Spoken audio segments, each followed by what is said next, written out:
warahmatullahi wabarakatuh. Kepada Bapak Haji Sunarto SE MSI selaku dosen ekonomi internasional, kami ucapkan salam hormat, dan kepada teman-teman semua di sini kami ingin mempresentasikan mengenai perkembangan teori-teori perdagangan internasional. Pengertian perdagangan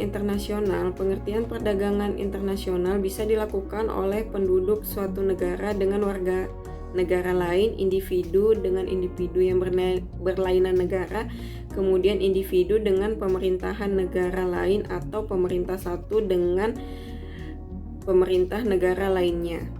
Definisi perdagangan internasional menurut para ahli yaitu: pertama, menurut Lestari dan Setiawan, perdagangan internasional merupakan aktivitas perdagangan yang dilakukan penduduk dalam suatu negara dengan negara lainnya sesuai dengan kesepakatan bersama. Kemudian menurut Basri dan Munandar, perdagangan internasional merupakan perdagangan yang terjadi karena negara memiliki sumber daya yang berbeda. Perdagangan internasional terjadi karena adanya aktivitas produksi barang dalam jumlah besar. Menurut para ahli, paradoks Leontief yaitu suatu teori perdagangan internasional yang dipelopori oleh seorang ahli analis input-output metrik dari Amerika Serikat pada tahun 1953 bernama Wassily Leontief. Menurut paradoks Leontief, berdasarkan penelitian yang dilakukan oleh ahli ekonomi perdagangan, ternyata paradoks Leontief dapat terjadi karena 4 sebab utama, yaitu yang pertama, intensitas faktor produksi yang berkebalikan.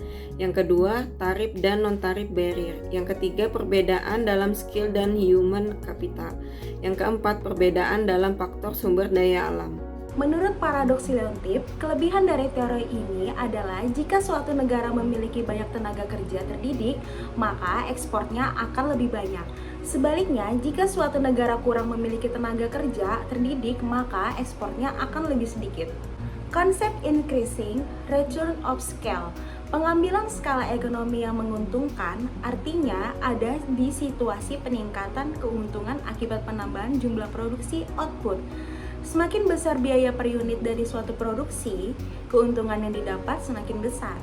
Jika penambahan faktor produksi sebanyak 1 unit menyebabkan output meningkatkan lebih dari 1 unit, fungsi produksi memiliki karakter skala hasil menaik, yaitu increasing return of scale.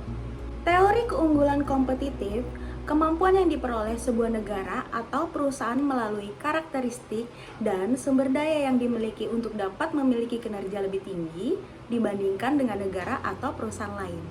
Tidak ada korelasi langsung di antara dua faktor produksi, sumber daya alam yang melimpah dan sumber daya manusia yang murah yang dimiliki suatu negara yang dimanfaatkan menjadi keunggulan daya saing dalam perdagangan internasional. Banyak negara di dunia ini yang jumlah sumber daya alamnya sangat besar, proporsional dengan luas negerinya, tetapi terbelakang dalam daya saing perdagangan internasional.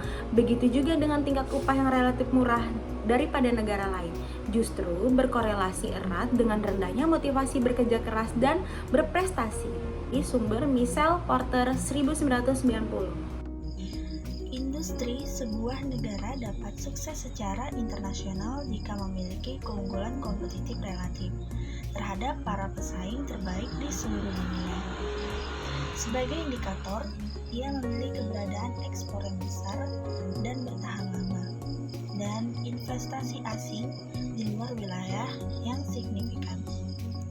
Berdasarkan pada keterampilan dan aktiva yang diciptakan di negara asal.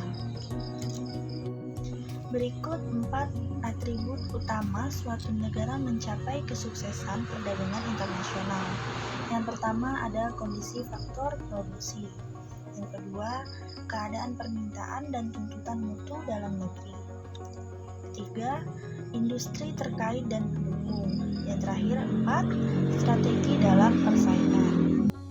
Perdagangan internasional juga memiliki manfaat sebagai berikut. Yang pertama ada terbentuknya hubungan persahabatan antar negara. Yang kedua, menciptakan efisiensi dan spesialisasi. Yang ketiga, meningkatkan kemakmuran negara. 4, berkurangnya pengangguran. 5, transfer ilmu, pengetahuan, dan teknologi atau bisa disebut juga dengan iptek. Yang terakhir, 6. Menstabilkan harga. Berikut dampak negatif dari perdagangan internasional.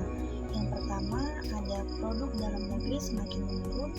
Yang kedua, ketergantungan terhadap negara-negara maju. Yang ketiga, industri kecil kesulitan untuk bersaing. Yang keempat, persaingan tidak sehat. Oke, di slide terakhir ada ringkasan, yaitu ringkasan dari materi-materi yang kami jelaskan tadi.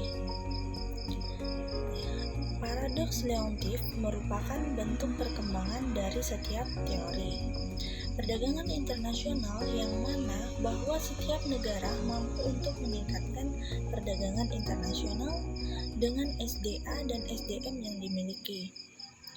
Bahwa dalam mencapai kesuksesan perdagangan internasional, maka suatu negara harus memiliki mutu dan kualitas. Dalam beberapa sektor perdagangan yang ditekankan agar mendapatkan pasar di dunia internasional, sehingga negara dapat menciptakan keunggulan produk, bersaing di perdagangan internasional, dan terbentuknya persahabatan antar negara.